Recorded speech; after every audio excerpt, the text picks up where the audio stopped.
आम्ही सर्व राष्ट्रवादी यांच्या वतीने एक आदरणीय सोनिया गांधींना,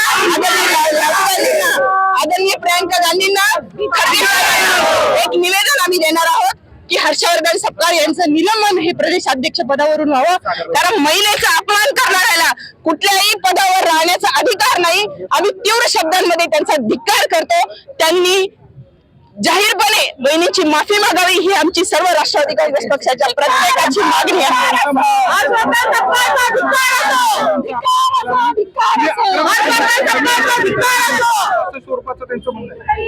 ज्या महिलेचा पती जाऊन 6 महिने झालेले आहे, कपाळाचं कुंकू, महाराष्ट्राचा एवढा मोठा नेता आज महाराष्ट्राने गमावलेला आहे। त्यांनी स्वतः वैयक्तिकरित्या पती गमावलेला आहे। त्या महिलेकडून आपण अपेक्षा काय करतात?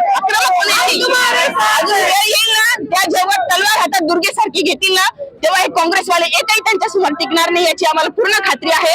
पण आज कोणावर जर दुःखाची वेळ आहे या पद्धतीने हे हिनवलं गेलेलं आहे।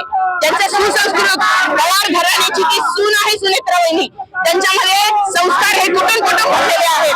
त्याच्यामुळे शांत आणि संयमी स्वभावाचा कोणी गैरफायदा घेऊन त्यांच्याबद्दल अपमानकारक आम्ही तीव्र शब्दांमध्ये त्याचा निषेध व्यक्त करतो।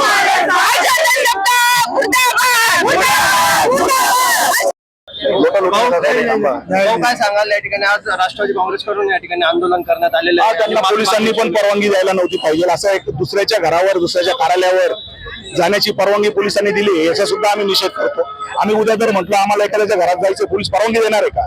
ही जी चाललेली आहे ना सत्तेची माग आणि चुकीच्या पद्धतीने कारभार हा थांबवला गेला पाहिजे. आमच्या नेत्यांनी कुठेच त्यांच्या नेत्याचा अवमान केलेला नाहीये. आमच्या नेत्यांनी एवढं सांगितलं की त्यांच्यामध्ये दुर्गेचं रूप आलं पाहिजे, त्यांनी जनतेची सेवा केली पाहिजे. त्यांच्याच नेत्यांनी त्यांना मिटिंगमध्ये बोलू दिलं नाही म्हणून केलेलं ते एक विधान होतं किंवा तुम्ही गप्प बसण्यापेक्षा तुम्ही तुमच्या अंगामध्ये दुर्गा आणा आणि तुम्ही जनतेची सेवा करा, महिलांची सेवा करा, महाराष्ट्राची सेवा करा, शेतकऱ्यांची सेवा करा, या अपेक्षा त्यांच्याकडनं आहे. त्याच्यामुळे अपमान करणे हा कुठेच भाग नाहीये. खरं तर राष्ट्रवादी काँग्रेसकडून असा देखील आरोप करण्यात आला की एखाद्या स्त्रीचा एवढा अपमान करणं ही काँग्रेस पक्षाने या देशातील सर्व स्त्रियांचा सन्मान करण्याचं काम केलं, स्त्रियांना अधिकार मिळवून देण्याचं सुद्धा काम केलं. राजकीय अधिकार असू द्या, नोकरीमध्ये अधिकार असू द्या, 33% आरक्षण हे काँग्रेस पक्षाने हे केलं होतं. याच्यात दिलेलं निवडणुकांमध्ये दिलं, स्थानिक स्वराज्य संस्थांमध्ये सुद्धा काँग्रेस पक्षाने 50%चं आरक्षण हे लागू केलेलं आहे. महिलांना खऱ्या अर्थाने सन्मान जर कोणी दिला असेल तर तो काँग्रेस पक्षाने दिलेला आहे, वारंवार देत आलेले आहेत. आमच्या कमिटीमध्ये सुद्धा महिलांचं प्रमाण हे मोठ्या प्रमाणावर असतं. त्याच्यामुळे हे चुकीचे आरोप आहेत, हे गुंड मावाली लोक धरून आणलेले आहेत, हे पोलिसांच्या संरक्षणामध्ये इथपर्यंत आलेले आहेत आणि या सगळे प्रकार केलेले आहेत. पोलीस अधिकाऱ्यांनी सुद्धा यांना परवानगी कोणत्या नियमाखाली दिले ह्या सगळ्या गोष्टी पोलिसांना माहित असताना सुद्धा त्यांनी हे वर्तणूक केलेलं आहे, चुकीचं आहे. वारंवार नाशिक शहरातील पोलीस प्रशासन काँग्रेस कमिटीवर मोर्चा आल्यानंतर कोणी काढायचा अर्ज दिला, एका मिनिटात ते लगेच त्याला परवानगी देतात. याला स्थानिक पोलीस प्रशासन सुद्धा तितकंच जबाबदार आहे जितकं यांचं बेजबाबदार नेतृत्व आहे.